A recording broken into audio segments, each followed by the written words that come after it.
Hi everyone and welcome to today's Drama Hospital recap. As always, don't forget to subscribe so you don't miss any of our videos or recaps. It might be 1:30 in the morning, but I can still record because I am in it to win it. Right, Misha? Misha's on my lap, but she's sleeping, so shh. So let's get right to it. So at Liv's place, wherever she's staying, apparently Rudge has reached out to Buzz, and he's not some random guy. And I'm like, Buzz, why? I had so much faith in you. At the PCPD, did Buzz recognize Ava's voice? I think we already know the answer to that. And Ava thinks this is absolutely ridiculous. And Buzz tells Jordan that that's the voice he heard. She's the one who told him to plant the bomb. He's panicky. He's scared. And Jordan makes sure he's 100% sure. And he's absolutely sure that Ava is the one who gave that, not Ava by name, but that it was her. Jordan promises to take care of him, and they're going to get him to the safe house, and nothing will happen to him, especially because apparently he's a part of Liv's plan after all, so he's not in any trouble. Jordan tells Ava Buzz identified her, and she's like, what? And Dante's like, what? And I'm like, yes! And Jordan is going full force. Ava insists that she had nothing to do with this. And she brings up Sunny and the attack against her, which did you see anything? Because I didn't see anything. I don't remember anything. And Jordan says there's no charges against Sunny. They've all been dropped. And no one can corroborate Ava's story about Sunny, coming after her because he had an ankle monitor. Like, what are you talking about, Ava? That's just Ava, right? I know this time Ava is like, okay, well, she's innocent of the whole car bomb thing, whether or not she contributed to Morgan's death in another way, aka the pills. That, I mean, yeah, the whole reason that he was manic was because he wasn't on his medication and he thought he was, and he was confused, and there was all of that. So she's not totally innocent when it comes to the death of Morgan Corinthos, but she is innocent. Oh, wait a second, I was going to do something fun. It's Valentine's Day, so I was going to do a fun Valentine's Day filter, because I totally forgot, so I'm doing it now. Woo! Anyway, but honestly, I don't care a little bit. Hey, because this is karma when it comes to Ava, I mean, we're going to talk more about later, but she's done so much and she hasn't paid for it, so karma, whatever. The CSIs found stuff in her penthouse, and her signature is on a lease for the herb shop. And I'm like, wow, I like Liv. She covers all her bases. Sorry, not sorry. And she says that's not her signature. She's being set up. And Julian's been dropping hints to her that, he's scared of someone. So, they should look into that. And Jordan's like, Julian didn't say anything to me about being scared of anyone. What are you talking about, Ava? And she almost, after Dante leaves the room, she almost seems to convince Jordan a little bit that Curtis may have had something to do with this evidence, maybe being planted while he was there pretending to be interested in art. I'm not sure because the conversation, that part was very small, but Jordan was definitely listening to that and considering it. But then Dante comes in and says Ava's DNA was found on a martini glass in the herb shop. And honestly, that's a little extra funny to me because the other day Alexis brought up the fact that Ava always has a martini glass in her hand, and Ava made an excuse, and she's like, that, whatever she said, I don't remember. So it just kind of reminded me of no spoilers, but certain movies where they're like, hey, that's secret or that's gonna kill you, and then at the end it's like, it winds up killing them in an ironic way, like a heat-seeking missile. Do you know what movie I'm talking about? If you do, leave it down in the comments. Oh, and I have I'll ask tomorrow because I don't have my notebook with me and I don't want to mess it up. Anyway, let's get back to it. So back at Liv's place, Julian, Liv says that Buzz was paid to plant a GPS device under Julian's car. And then when he found out it was a bomb, he started whining about how there was blood on his hands. And they, try, this, that, and the other thing happened. And after a few things, he's on the right track again. And he's thinking Ava. Julian says she can't do this. And she's like, well, now you know how serious I am. She's ready to give the case against Ava a boost. And Julian wants to be family again. And, she never has to be alone again. They could all be together. They're Jerome. I mean, honestly, framing Ava for a crime isn't the worst thing that a Jerome has ever done to another Jerome, so I'm sure they'd be able to work it out. Julian really pushes the family angle, but she's kind of broken out of her little, almost like a trance with it. Does Ava deserve to go down for killing Morgan? Liv says that she's Ava's committed many crimes that she never paid for. And Liv intends to live her own life to the fullest, so whatever. And, like, honestly, you know, I'm liking her. Finally, someone who can make Ava accountable for something, right? But at General Hospital, no nurses are there. They've it's not, I can't think what I'm going to say. It's not an official strike. They're doing a sick out where, you know, they all call out sick. And Finn's frustrated at the situation. And, you know, he's having his own issues that he's hiding. And he pops some pills and he drops them too. And I think he has like one left. And he takes a little scalpel to like split the pill. But like he drops the other half and like, oh, it's a whole mess. At Elizabeth's place, Liz is home with Franco and is bothered by not being at work. And he's like, no, you're good. This is for like the greater good. It's going to save all your jobs. Yay. And there's a knock at the door. It's Griffin. He knows about the sick out and he understands the nurse's position. He hopes it could all be resolved and no one has to lose their jobs. And he's there because he was actually going to drop off Franco's medication for her to give to him, but Franco's there, so woo. Franco's still kind of territorial, and I'm like, why?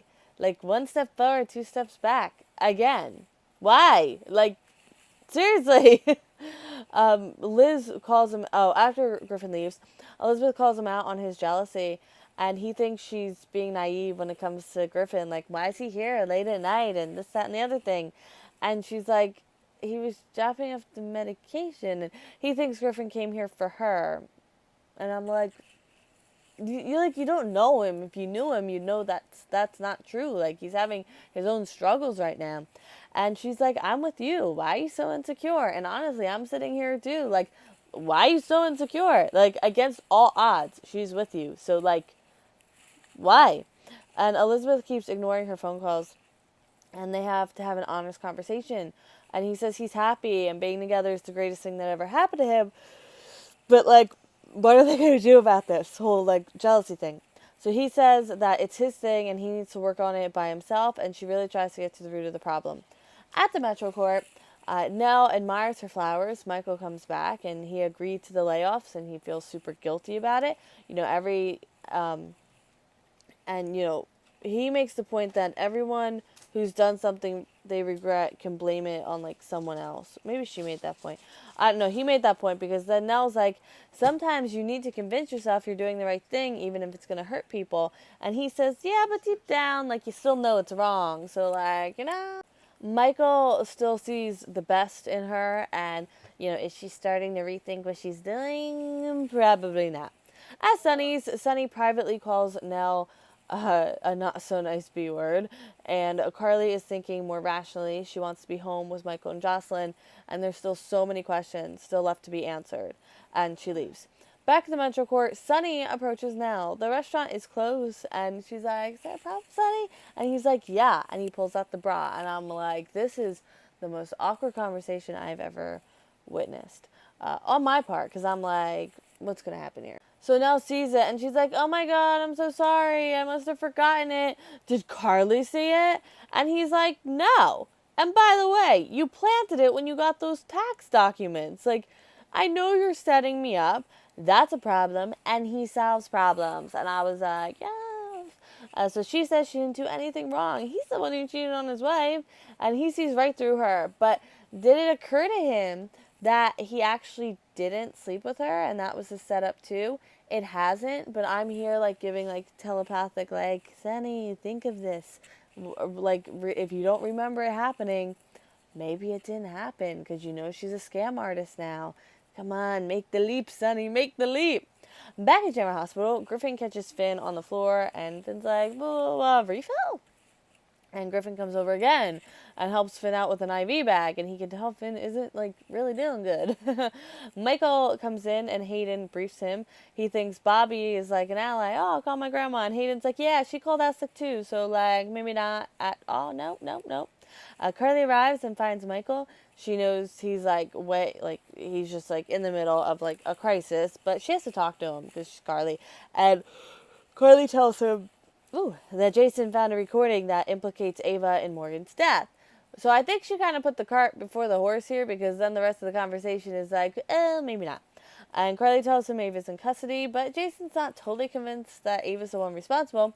Michael wants Ava to pay and to actually be punished for once. And Carly says Sunny will make her pay if she's guilty.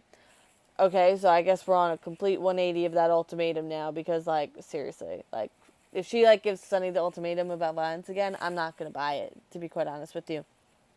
Not that I blame her or I'm judging. I mean, she lost her son, and the person, she feels the person responsible should be, like, held responsible. Like, I'm cool with that. Like, don't get me wrong. And she also loops Michael in on the Sunny isn't on trial anymore. Maybe you should have led with that. Don't bury the lead, Carly. Don't bury the lead. And they had a close call with the ankle monitor. She tells him that situation. Haha, so fun. Dante actually did something good. Woo! Also at the hospital, Hayden is doing work around the hospital, and Amy comes up to her, and she's here to help, even though she's been laid off. And I'm like, Amy, what you doing? Hayden thinks that this is a way for her to get her job back, and Hayden thinks they can work something out, but when the other nurses find out, she's not going to be so popular. And what's Amy going to think of that? We'll find out, like, right now. And that end scene. So Franco apologizes to Elizabeth for being a jerk. Hayden rehires Amy, and Amy wants it in writing, and that she's not going to be let go of again. Like, she has her job back permanently. Finn tries to cover for his shakiness with low blood sugar, and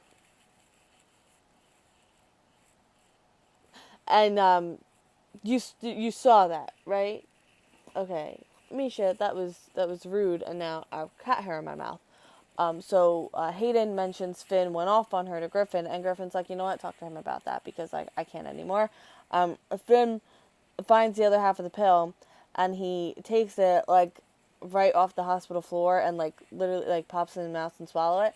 And, like, I'm sure the hospital floor is clean, but, like, it's a floor in a hospital. Like, he must be, like, in dire straits. Like, seriously. Because I'm like, ill. Liv tells Julian to go. He's not ready. And she's like, bye. Ava insists she's being set up. Dante arrests her for the murder of Morgan Corinthos. And I'm like, I'm so happy. I'm so happy. Like, she really is being set up and probably won't pay for anything, but I'm so happy. Sunny tells Nell she's making herself his enemy, and she says she didn't do anything. And Sunny bans her from the house, and there will be consequences if he sees her there. And he will make her go away if she jeopardizes he or Carly's happiness. And next time, it's over for her. And after Sunny leaves, Nell is angry because her plan didn't work. And Nell plays her recording of Sunny to herself, and she's like, gonna hold it together so she can tell Carly everything. And I'm like, Nell, no. So the guessing game, a lot of things came through for Valentine's Day. Unfortunately, nothing happened because they didn't focus on Killen, which would have been they have a lot going on right now. Again, not judging, but we didn't get anything with them. Maybe something will happen tomorrow. They'll continue the Valentine's Day, so it'll count for then. There wasn't a Julex's reunion. Naxie, they already got married. Lots of killing.